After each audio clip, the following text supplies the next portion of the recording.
ৰাইজৰ দলে বিৰোধী ঐক্যৰ পোষকতা আমি সদায় কৰি আছোঁ, বিগত দিনেও কৰিছোঁ, অনাগত ভৱিষ্যতেও বিৰোধী ঐক্য হোৱাটো আমি বিচাৰিছোঁ। বিজেপিক প্ৰতিহত কৰাৰ কাৰণে বিৰোধী ঐক্যটো একান্তই প্ৰয়োজন। কিন্তু বিগত কেইবাটাও নিৰ্বাচনে কংগ্ৰেছে আমাক প্ৰতাৰণা কৰিলে।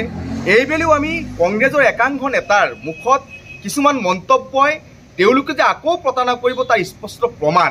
আচলতে কংগ্ৰেছৰ একাংশ নেতাই বিজেপিৰ লগত পৰকীয়া কৰি বিজেপিক শাসনত সদায় দৃষ্টিত যাতে থাকিব পাৰে তাৰ চিন্তা কৰে। তাৰ জ্বলন্ত উদাহৰণ বিজেপিৰ লগত পৰকীয়া ব্যস্ত থকা বিধায়ক জাকিৰ হুছেইন চিকদাৰ ডাঙৰীয়াই আজি এক মন্তব্য প্ৰদান কৰিছে যে কংগ্ৰেছে কাৰো নিৰ্দেশ কাৰো ডেডলাইন নামানে। অখিল গগৈ ডাঙৰীয়াই ক'ত ডেডলাইন দিলে, ক'ত নিৰ্দেশ দিলে?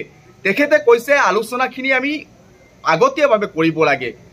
বিৰোধী ঐক্যৰ কাৰণে তেওঁ সদায় প্ৰচেষ্টা চলাই আছে আৰু বাৰম্বাৰ কংগ্ৰেছৰ লগত বৈঠক আহ্বান জনাইছে যে কংগ্ৰেছে এক বৈঠকৰ আহ্বান দিয়ক, আমি সকলোৱে একেলগে বহো।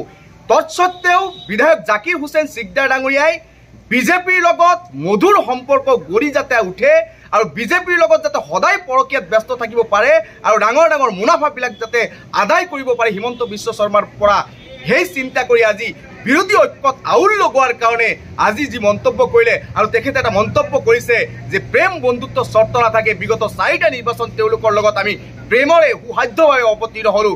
তেওঁলোকে কিন্তু আমাক প্ৰেম ভাল পোৱাৰ যিখিনি সম্বন্ধ বজাই ৰাখিব লাগে সেইখিনি বজাই ৰখা পৰিলক্ষিত হোৱা নাই। তেওঁলোকে সদায় প্ৰতাৰণা কৰে কংগ্ৰেছে। আৰু এটা স্পষ্ট কথা, জাকিৰ হুছেইন চিকদাৰৰ নিচিনা এগৰাকী নেতাৰ মুখত প্ৰেম ভাল পোৱা শব্দটো কেতিয়াও তেওঁ শুবা নাপায়, কাৰণ তেওঁৰ জীৱনত প্ৰেম ভাল পোৱা শব্দটো শুবা নাপায়। এইকাৰণেই তেওঁৰ ইতিহাস আছে, সমষ্টিবাসী ৰাইজে জানে তেখেতে প্ৰেম প্ৰতাৰক হিচাপে ইতিমধ্যে সমষ্টিবাসীৰ মাজত চিহ্নিত হৈছে।